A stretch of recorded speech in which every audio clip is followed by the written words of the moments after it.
Olá, que a paz de Cristo esteja na tua vida, no teu coração. Saudações em Cristo, do pastor presidente da nossa convenção ACD-ESO, pastor Arnaldo Candeias, bem como também de todos os demais membros da mesa diretora. No ensejo, também enviamos saudações da parte do meu pastor presidente, o pastor Kemuel Soltero. A lição de hoje, ela tem como tema: o pecado corrompeu a natureza humana. O texto áureo fala-nos da seguinte forma: porque todos pecaram e destituídos estão da glória de Deus. Romanos, capítulo 3, e o versículo 23. A verdade prática: o pecado é um elemento real na vida de todas as pessoas desde o ventre materno. Como é que é? O pecado é real desde o ventre materno. Sim. Esse assunto é um assunto que precisa ser compreendido por todas as pessoas na face da terra. A leitura bíblica em classe está em Gênesis capítulo 3, versículos de 1 a 7, e também Romanos capítulo 5, versículos de 12 a 14. O texto da leitura bíblica em classe nos aponta a origem e a extensão dessa doutrina tão importante, o pecado. A lição, ela pretende mostrar não só a origem, bem como a extensão do pecado, mas também os princípios bíblicos que revelam essa verdade. No primeiro ponto da nossa lição, nós temos assim: a doutrina bíblica do pecado e a sua extensão. Quando nós falamos de pecado, a palavra que dá origem ao pecado, a esse termo, pecado, existem palavras tanto no hebraico quanto no grego. A palavra mais usada é a palavra grega, mas também tem origem no hebraico. Tanto no hebraico como no grego, as palavras têm o mesmo significado: transgressão, cometer uma falta, cometer um delito, errar o alvo proposto, falhar, ofender. Essas palavras são palavras que os dicionaristas nos traduzem como pecado.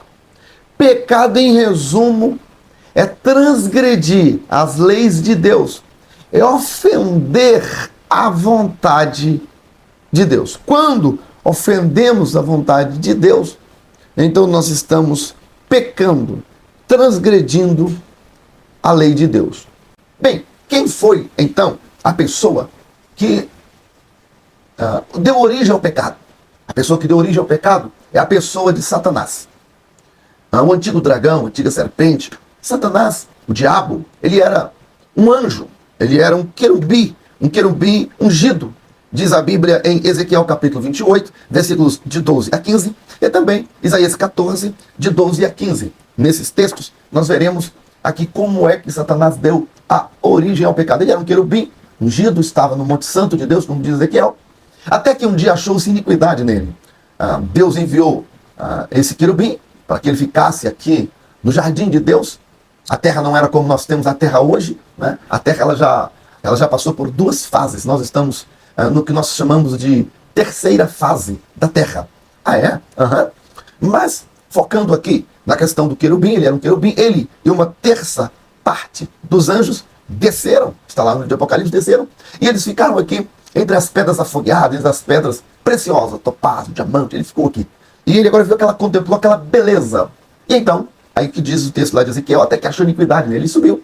E ele propôs no seu coração: olha, subirei acima das estrelas de Deus, da banda do norte me assentarei, serei semelhante ao Altíssimo. Olha a petulância desse querubim. E ele então convenceu uma terça parte dos anjos. Diz também Isaías, capítulo 14, fala essa parte que ele havia de subir e assentar o seu trono da banda do norte, tudo mais e tal. E aí, Satanás, então, ele propôs isso no seu coração. E ele subiu para falar com Deus. Mas quando ele subiu, ele já não encontrou com o Senhor, nosso Deus.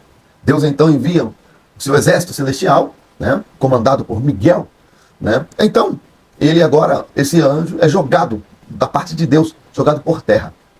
Quando Deus lança Satanás por terra, então se forma o que chamamos de segunda terra, que é a terra caótica. A terra caótica. Ali Deus misturou aquelas pedras, queimou aquelas pedras preciosas. Então, o mundo de então, como diz lá em Gênesis capítulo 1, né, em versículo 1, no princípio, criou Deus os céus e a terra. Já no versículo 2, e a terra tornou-se, é o verbo hebraico lá, tornou-se sem forma e vazia. Aí a segunda terra, sem forma, vazia. Aquelas pedras lindas ficaram queimadas, afogueadas, a terra tornou-se caótica, negra. Satanás então havia pecado. Ele foi deposto do céu, se tornou arqui-inimigo de Deus. Satanás tornou-se o dragão, o diabo, né, o acusador dos irmãos. Satanás, o enganador. E agora eles foram lançados por terra. O texto de 2 Pedro, capítulo 2, versículo 4, também Judas, versículo 6, fala que eles estão em prisão nas trevas. Essa prisão das trevas há muitas interpretações, mas a mais coerente, biblicamente falando, não é que os demônios estão presos como será preso no milênio. Não, eles estão em cadeias, presos na escuridão, nas trevas. A prisão deles é as trevas, eles não conseguem ir para o mundo da luz, eles não conseguem se arrepender, eles não conseguem perdão, porque eles estão encerrados debaixo de um juízo, que a Bíblia diz que o príncipe desse mundo já está julgado. Então Satanás, ele está agora encerrado debaixo dessa escuridão. Que escuridão é essa? A prisão das trevas. Não consegue vir mais para o mundo da luz. Satanás agora tornou-se o príncipe das trevas, que é onde ele está aprisionado, né? No mundo das trevas. Mas ele se movimenta. Ele agora vem na terra. Seus súditos, né, estão em combate, como dizem em Efésios capítulo 6. Não temos que lutar contra a carne, o sangue, mas sim contra os principados nas regiões celestiais. Entende? Então onde eles estão encarcerados, presos em prisões da escuridão. Na escuridão. A prisão dele é uma prisão nesse sentido, de escuridão, de trevas. Mas eles ainda se movimentam, enganam pessoas, falam com pessoas, executam seus planos, porque o mundo deles é o mundo das trevas. Tá? Muito bem. Então esse inimigo, ele tornou-se arqui-inimigo de Deus. Foi então ele que deu origem ao pecado. Então tinha a primeira terra linda, né? O primeiro mundo. Pedras preciosas, havia. Mas aí então, quando o inimigo só para falar com Deus, Deus mistura essa terra. Aí vem para a segunda fase. A terra fica caótica, negra, as pedras queimadas, afogueadas, né? Ok, então entra o versículo 2 de Gênesis. Porque de Gênesis 1 para Gênesis 1 e 2 tem um espaço enorme de tempo ali que não se consegue calcular. Então em Gênesis 2, Deus entra a terceira fase da terra. Deus começa a recriar a terra como nós temos a terra hoje. E Deus fala, haja luz, e houve luz. Haja separação entre... E aí sim foi, e houve o primeiro dia, e tal. E então, é a terceira fase da terra. Deus recria a terra. Quando Deus recria a terra, Deus coloca no jardim o homem. E nesse jardim, lá estava o fruto do conhecimento do bem e do mal. A árvore do conhecimento do bem e do mal. Deus orientou que não se comesse. Então, como o pecado já existia, e o autor do pecado também, esse autor do pecado entra no jardim que Deus havia criado. E agora, esse inimigo tenta a criatura mais preciosa de Deus, que foi o ser humano. E então, o ser humano pecou. Comeu do fruto que Deus havia ordenado que não poderia comer. Conhecimento do bem e do mal. E agora, o subponto 2, ainda do ponto 1 da nossa lição, né? Ponto 1 da nossa lição, subponto 2, diz assim: foram abertos os olhos de ambos. Gênesis capítulo 3, versículo 7. Satanás tenta Adão e Eva. Ele tenta Eva, na verdade, come do fruto, enganada, iludida pela concupiscência dos olhos, né? E ela agora, a soberba da vida, ela queria, né? E então o pecado entra na raça humana. Por quê? Adão e Eva, só existiam os dois, Adão e Eva. Adão e Eva era a humanidade inteira da época. Então, como Eva come da seu marido Adão, e ele também comeu e ele pecou, o pecado atingiu toda a raça humana. Quem era toda a raça humana? Adão e Eva. Agora, os filhos que nascessem já haveriam de nascer com o pecado chamado pecado original. O pecado passou a todos os homens, diz a Bíblia aqui, ó, Romanos, capítulo 5 e versículo 12. O pecado passou a todos os homens porque todos pecaram. No versículo 23 de Romanos 3, diz que todos pecaram e destituídos ficaram da glória de Deus. Romanos capítulo 3, versículo 12, 13 e 14, diz que não há um justo sequer. Todos se tornaram inúteis, todos. Então, o pecado atingiu a todos os seres humanos. E todos, a Bíblia diz em Gênesis capítulo 3, que o homem que pecasse, ele morreria. E a palavra morte, na Bíblia, a palavra morte, espiritualmente falando, significa separação. Não é ausência de existência, não é deixar de existir, não é acabar tudo, igual muitos pensam. Não.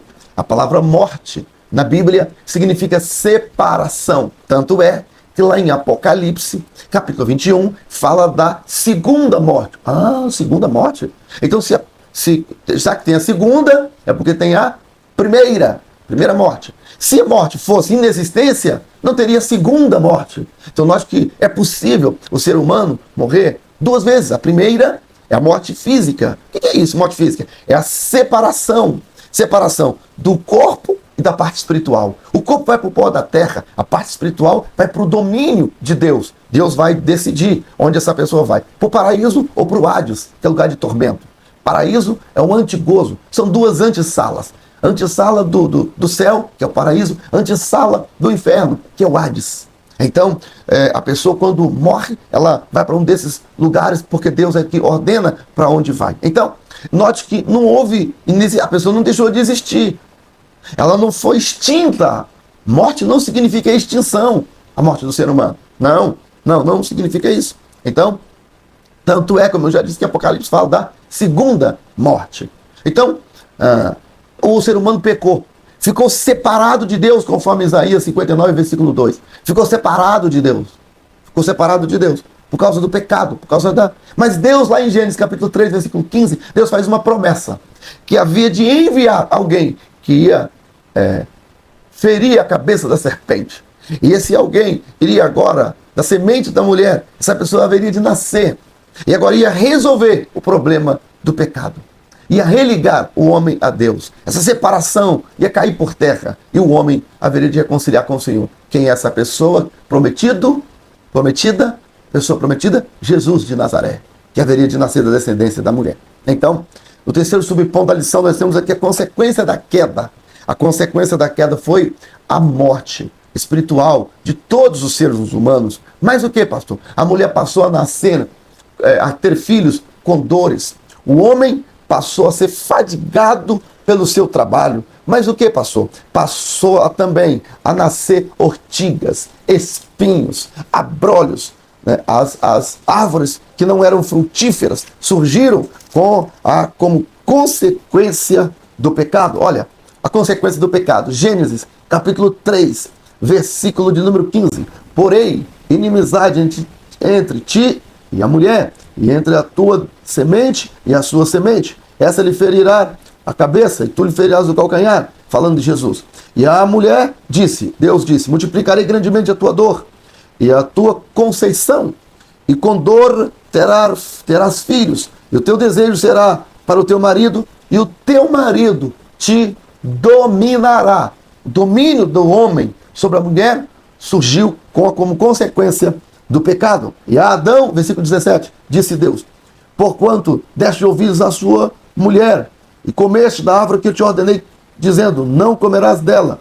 Maldita é a terra por causa de você, Adão. Com dor comerás do fruto da terra, todos os dias da tua vida. Espinhos, cardos também produzirá. Está vendo aqui? Versículo 19. Com suor do teu rosto comerás o pão. Porque, entende? Então, isso tudo foi a consequência do pecado. Essa maldição que está aí. Doenças, pestes, mortes, maldade. Tudo isso é consequência do pecado herdado de pai para filhos. Herdado em Adão, chamado pecado original. E alguém pergunta, pastor, é o subponto 4 da nossa lição. O primeiro tópico da lição é a doutrina bíblica do pecado e sua extensão. Já vimos que a origem do pecado se deu no mundo angélico, entrou na terra através de Adão e de Eva, né? Os olhos foram abertos, subponto 2. Subponto 3, consequência do pecado. O homem passou foi expulso do jardim, a mulher passou a ter dores, o homem começou a trabalhar com fadiga, as células começaram a morrer, o homem começou a ficar velho, surgiram as doenças, espinhos, ervas amargas, atingiu os animais que deixaram de ser herbívoros e passaram a ser carnívoros, malvados, né? E qual foi a extensão do pecado? O pecado atingiu o mundo todo. O pecado é universal. Uma vez, conversando com um rapaz, ele me disse, pecado é coisa que colocaram na cabeça das pessoas. Eu ouvia dizer que pecado era a mulher não usar calça, o pecado era a mulher não pintar a unha, o pecado era a mulher não usar batom, não cortar a pontinha do cabelo. Aí alguém estava falando, não, isso não é pecado. O pecado vai muito além disso. O pecado ele é universal. Aquilo que é pecado aqui no Brasil, é pecado na África, é pecado na Oceania, é pecado em todos os lugares. Agora, quando igrejas aqui no Brasil orientam a questão dos usos e costumes, porque o pecado ele está inserido na cultura. Então, aquilo que é indecente, aquilo que é imoral dentro daquela cultura vai ser pecado. Por exemplo, no Brasil, as mulheres não andam com o seio do lado de fora, por causa da nossa cultura. Já na África, as mulheres todas andam com o seio de fora. É a cultura. Entende? Então, note que existem costumes que são costumes culturais, que naquela cultura aquilo é ofensivo, aquilo é transgressor, aquilo leva o ser humano a cometer pecado, a desejar o que não se pode fazer. Então, por isso que determinados costumes são colocados como pecado, e na verdade eles vão levar o ser humano a pecar mesmo. Então por isso, a orientação em relação a roupas, a orientação em relação a comportamento de pessoas, porque esses comportamentos vão levar a pessoa a transgredir a lei de Deus, vão levar as pessoas a ofender a Deus. Então, mesmo que algo que em determinada cultura pode não ser pecado, em outra cultura já é pecado. Pecado mesmo, por quê? Porque vai transgredir a vontade de Deus. Porque vai transgredir a vontade de Deus dentro daquela cultura. Então, por isso que o pecado, ele se aproveita da cultura para poder se prevalecer. E aí, dentro de cada cultura, terá as doutrinas, os ensinos, ok? Muito bem. Então, o pecado, ele atingiu todas as culturas, todos os países, todos os povos. Pastor, como assim? Me explica melhor. Por exemplo, desobediência. A desobediência é pecado. O que mais, pastor? O adultério é pecado. O assassinato é pecado. A mentira é pecado. Mas o que, pastor? A lascívia é pecado. Então, pastor, o que é lascívia? A lascívia, diz a Bíblia em Gálatas, capítulo 5, versículo 22 e 23. Lá tem uma relação de pecados. E lá está a lascívia. Então, na cultura brasileira, a mulher mostrar o seio é lascivo. Lascívia é seduzir a pessoa, levar a pessoa a pecar. Já na África, um africano, quando olha para o seio de uma mulher andando só com tangas, ele não ficará seduzido. Então, na cultura africana, lascívia tem outras formas de ser lascivos.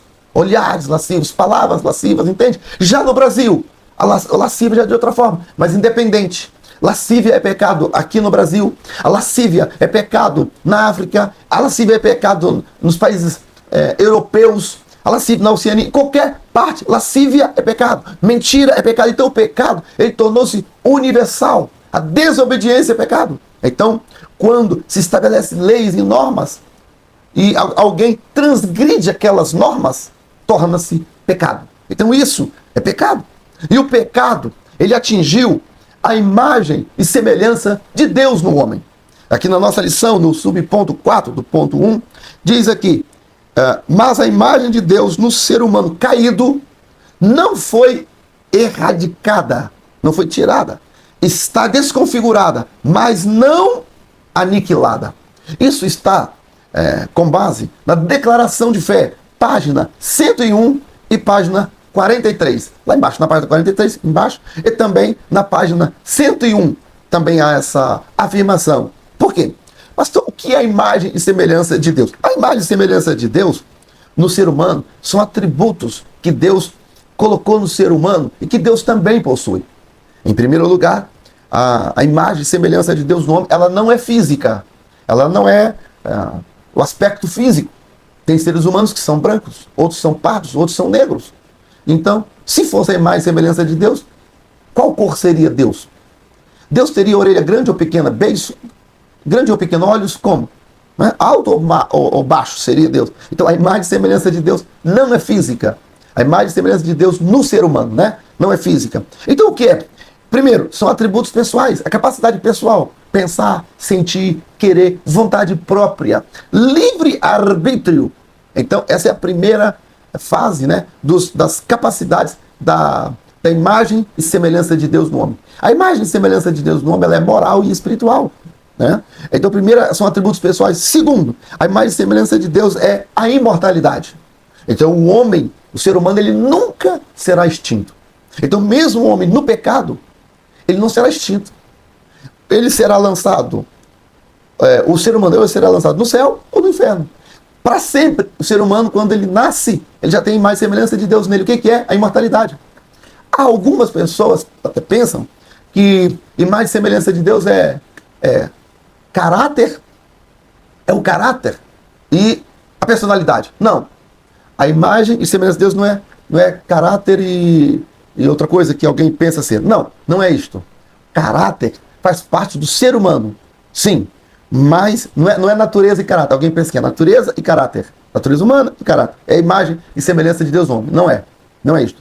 Primeiro, não existe nenhum livro de teologia, não existe nenhum livro de teologia que diz que a imagem e semelhança de Deus é natureza e caráter.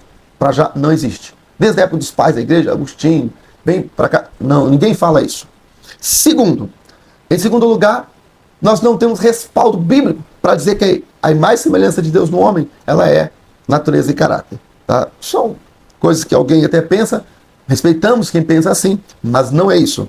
Tá? Então, nós, na Assembleia de Deus, por exemplo, nós nos baseamos na Bíblia, acima de tudo, mas nós temos a nossa declaração de fé que nos ajuda a fundamentar na Bíblia a nossa fé. Né? Então, a declaração de fé fundamenta na Bíblia, mostrando que a imagem e semelhança de Deus não é natureza e caráter. E sim, então, a capacidade de governar, capacidade de escolha, são atributos da personalidade, livre-arbítrio, e depois a imortalidade. A imortalidade. Teólogos, por exemplo, como, além da declaração de fé, né, Antônio Gilberto, como Ezequiel Soares, por exemplo, como Stanley Orton, como Weiner Grunden e muitos outros defendem que a imagem e semelhança de Deus, ela é Meyer Pillman, quem tem um livro aí, Conhecendo as Doutrinas da Bíblia, Meyer Pillman também diz que a imagem e semelhança de Deus no homem, ela não foi perdida, e que ela é a capacidade de governo, inteligência, livre-arbítrio, capacidade que o ser humano tem de governar e de relacionar-se com Deus, através do seu aspecto racional, inteligente. Ok? Então, o pecado atingiu o ser humano. A imagem e semelhança de Deus no homem foi ofuscada, atingida. E o homem ficou morto, ou seja, separado de Deus. Porém, não inerte.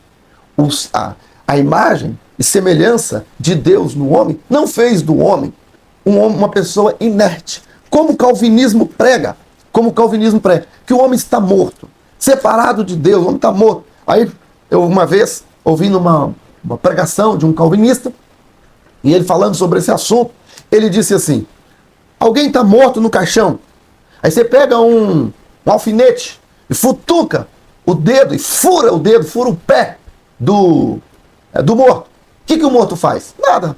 Por quê? Porque ele está morto. Aí ele fala, assim é o ser humano morto no pecado. Ele não age, ele não faz nada. Bem, o morto que a Bíblia fala não é dessa forma.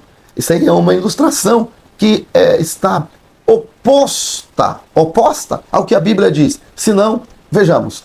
Em Efésios, capítulo 2, versículo 1, está escrito assim: e ele vos vivificou, falando de Jesus, vos vivificou, estando vós mortos em ofensas e pecados. Lembra que eu falei que pecado é ofender a Deus? Em ofensas e pecados, em que noutro tempo andastes, segundo o curso desse mundo. Olha, no pecado, morto, a pessoa anda.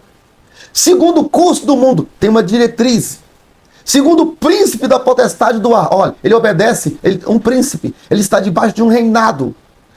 Ele está debaixo de um governo. O príncipe desse século, é o diabo, príncipe das potestades do ar. Do espírito que agora opera nos filhos da desobediência.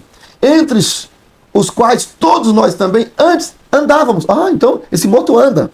anda, fazendo a vontade da carne e dos pensamentos.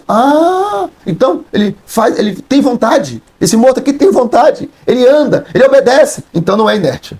Então esse morto espiritualmente, ele não está inerte, como pregado pelo calvinismo. Ele tem reações. É por isso, então, que a imagem e semelhança foi atingida, mas ela não foi erradicada, como diz aqui o comentarista, o pastor Ezequias. Ela não foi aniquilada, não. Ela foi ofuscada, o pecado então passou a dominar o homem, mas lá está a imagem e semelhança de Deus no homem. A capacidade de tomar escolhas. Essa capacidade de tomar escolha, ela ainda está no homem, né? Mas como o homem foi atingido pelo pecado, então nós vamos entrar no segundo ponto da nossa lição, que é a heresia que nega o advento do pecado. É o pelagianismo. Pelágio foi um bispo, um monge, que viveu entre os anos 360 a 420. Ele era contemporâneo de Agostinho de Hipona. Agostinho de Hipona, ele viveu na época de 354 a 430, foi contemporâneo aqui, no caso de Pelágio. Agostinho de Hipona e Santo Agostinho é a mesma pessoa, tá, gente? Porém, como ele trabalhou em Hipona, na África, então ele foi chamado de Agostinho de Hipona. Qual era o conteúdo do ensinamento de Agostinho? Na verdade, Agostinho não, de Pelágio. Pelágio, ele pensava que a natureza humana, o pecado, ele ficou só em Adão, que ele não era o pecado hereditário, passando de pai para filho, o pecado original, que o homem não nascia no pecado. O homem não nascia no pecado. Então, Pelágio defendeu isso. E que esse homem, ele por ele mesmo, pode ir a Deus. Pode ir a Deus sem necessitar da graça divina. O homem não precisava da graça divina para poder se dirigir a Deus. Esse pensamento foi condenado, refutado, rejeitado no Concílio de Éfeso, 431. Então, isso se tornou uma heresia, tá? Porque o homem não vai a Deus sem a graça de Deus. Não consegue. Por quê? Porque o pecado dominou o homem e o homem ficou separado de Deus. Ele, mesmo tendo livre-arbítrio, mas sem a graça de Deus, ele não consegue ir até Deus porque o pecado o atingiu. As doutrinas de Pelágio não foram difundidas por ele. Foi por um camarada chamado Celestio. Ele era um jurista romano e ele então que escreveu, fundamentou esse pensamento. Então, de qual pensamento? Do homem conseguir ir a Deus sem a graça de Deus. Isso é pelagianismo. Que o homem consegue ir a Deus por ele mesmo. Isso é pelagianismo. Pelos seus próprios caminhos. Isso é pelagianismo. Isso é uma heresia. Isso não está na Bíblia. Tá? Qual é a resposta bíblica para isso? É que o homem, Efésios 2, versículo 8 e 9. Pela graça sois salvos por meio da fé. Isso não vem de vós, é dom de Deus. Não vem das obras para que ninguém se glorie. Olha, não vem do ser humano. O ser humano não consegue. Ele precisa da graça de Deus. Então, para que o homem seja salvo, Jesus Cristo morreu para alcançar o ser humano. Então, o pelagianismo, ele diz que o homem pode ir a Deus sem a graça de Deus. Surgiu depois o semi-pelagianismo. O semi-pelagianismo surgiu com dois camaradas na França, chamada João Cassiano e Fausto de Ries. Esses homens, eles diziam que, por isso que é chamado semi-pelagianismo, eles pegaram e desenvolveram o pelagianismo, tentaram melhorar o pelagianismo, dizendo que o ser humano ele até precisa da graça de Deus, mas o primeiro passo, quem dá é o homem. Então, em direção a Deus, o primeiro passo quem dá é o ser humano, por causa do livre-arbítrio, diz o semi-pelagianismo. Mas não é assim. O primeiro passo em direção à salvação, quem deu sempre foi Deus. Pastor, pode mostrar um texto bíblico? O Cordeiro de Deus, que foi morto antes da fundação do mundo. Então, antes até de criar o ser humano, Deus já planejou. Deus já anteviu que o homem iria pecar. E Deus tomou o primeiro passo em direção ao homem, preparando seu santo filho Jesus para poder morrer na cruz e salvar. Então, o primeiro passo, na verdade, todos os passos da salvação são dados por Deus. A salvação é obra totalmente divina, sem obras humanas, sem iniciativa humana, do início ao fim. Deus é quem salva o ser humano. Mas o terceiro ponto da nossa lição, qual é o perigo dessa heresia para a vida do crente na igreja? Primeiro, existe qual é o primeiro perigo? O primeiro perigo é as pessoas quererem ir até Deus sem contar com a graça divina, sem contar com o favor divino. Quando a pessoa não conta com o favor divino, ela conta com seus méritos, com seus próprios méritos. E a pessoa, já viu pessoas falar assim, se Deus vê que eu mereço, já viu pessoas falar isso? Essa é uma frase pelagiana. Ela está confiando nas suas próprias obras. Mas a Bíblia diz que as boas obras humanas são como trapo de imundície. Sabe o que é trapo imundo na Bíblia?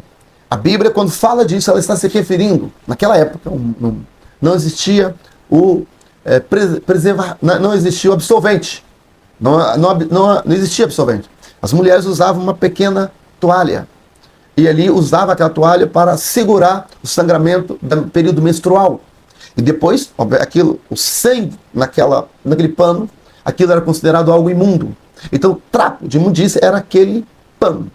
Então, quando a Bíblia diz que as nossas boas obras são como trapo de imundície, está falando daquilo. Ou seja, não presta para nada. E isso são nossas boas obras. Imagina as más. Né? Então, nossas obras, para que elas sejam validadas, que as nossas obras são feitas como se elas não fossem ativadas, se elas não fossem validadas. Elas só são validadas quando nós estamos em Cristo, porque as obras são feitas em Cristo. Então, por causa de Cristo, Deus as valida, não para salvação, não para mérito algum, não, mas para galardão naquele dia, lá na corte celestial. Apocalipse capítulo 22, versículo 12. Jesus falando, o meu galardão está comigo, para dar a cada um segundo as suas obras. A Bíblia diz que Deus preparou as boas obras para que andássemos nelas em Cristo Jesus. Então, nossas obras só são validadas em Cristo Jesus. Elas não são suficientes para salvar. Nós não conseguimos ser salvos através das nossas boas obras. Então, qual o perigo tanto do sem-pelagianismo como do pelagianismo? Confiar nas nossas boas obras para a salvação. Aí vem as seitas, né, que pregam a salvação pelas boas obras. Nós temos o catolicismo romano, nós temos aí os reencarnacionistas, pessoas que acreditam na reencarnação. Nós temos a ciência cristã, são religiões que incentivam a maçonaria, por exemplo, que não é uma religião, mas é uma filosofia, né, um centro filosófico, que ensina as pessoas a praticar boas obras, confiando que pelas boas obras, pelo ajudar o próximo, vão alcançar a salvação. A salvação não é pelas obras. Efésios diz, capítulo 2, versículo 9. A salvação não vem das obras para que ninguém se glorie, para que ninguém se ache. Então, o pecado atingiu a todos os seres humanos. Todos pecaram. E nós precisamos da graça de Deus em Cristo Jesus. Então, o ser humano, quando ele está morto, está andando, ele está agindo, está cumprindo a vontade do inimigo, separado de Deus. Lembra? Morto, separado. Agora entra a ação do Espírito Santo, que fala a esse ser humano. Então, quem toma a primeira iniciativa? Deus. Fala ao ser humano. Quando o ser humano ouve a voz do Espírito Santo, ele então, aí entra a imagem e semelhança de Deus. Ele tem livre-arbítrio. Ele consegue acatar, ouvir, obedecer, reagir e começar então a andar em direção a Deus. Por quê? Porque ele está sendo atraído por Cristo. Jesus falou assim, Mateus capítulo 11 e versículo 28. Capítulo 11, versículo 28. Vinde a mim, todos vós que estáis cansados, sobrecarregados. E Jesus fala, vinde a mim, chamando a todos. Se alguém quiser vir após mim, tome cada dia a sua cruz e siga-me, entende? Então, o Espírito Santo, ele foi enviado para convencer o homem do pecado, da justiça, do juízo. Então, o Espírito Santo fala, pela graça de Deus, a ação de Deus em favor do ser humano, o Espírito Santo fala com o homem. O homem, então, ouve a voz de Deus e ele reage. O homem, ele pode reagir tanto para aceitar a graça de Deus, ou ele pode rejeitar a graça de Deus. Em Atos, capítulo 7, no versículo 51, está escrito: homens de dura cerviz, incircuncisos de coração e ouvido, vós sempre resistis ao Espírito Santo, assim vós sois como vossos pais.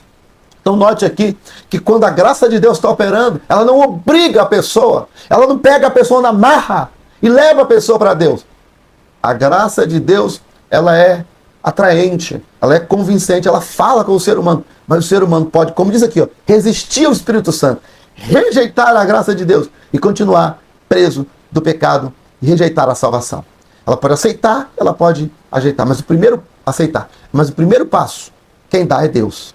É Jesus, pela sua graça, por meio do seu Santo Espírito, em chamar, em atrair, em convidar, em convencer o ser humano, em falar ao ser humano, ele poderá, então, recusar e depois ter que arcar com essa consequência. Eis aí o perigo que tem o pelagianismo, sempre pelagianismo e muitas outras situações. Que Deus em Cristo nos abençoe. Até a nossa próxima aula, se Deus quiser. Não esqueça de comentar, de dar o seu joinha no chat aqui, nos ajude para que esse conteúdo chegue até mais pessoas. Até lá, na nossa próxima aula, se Deus quiser.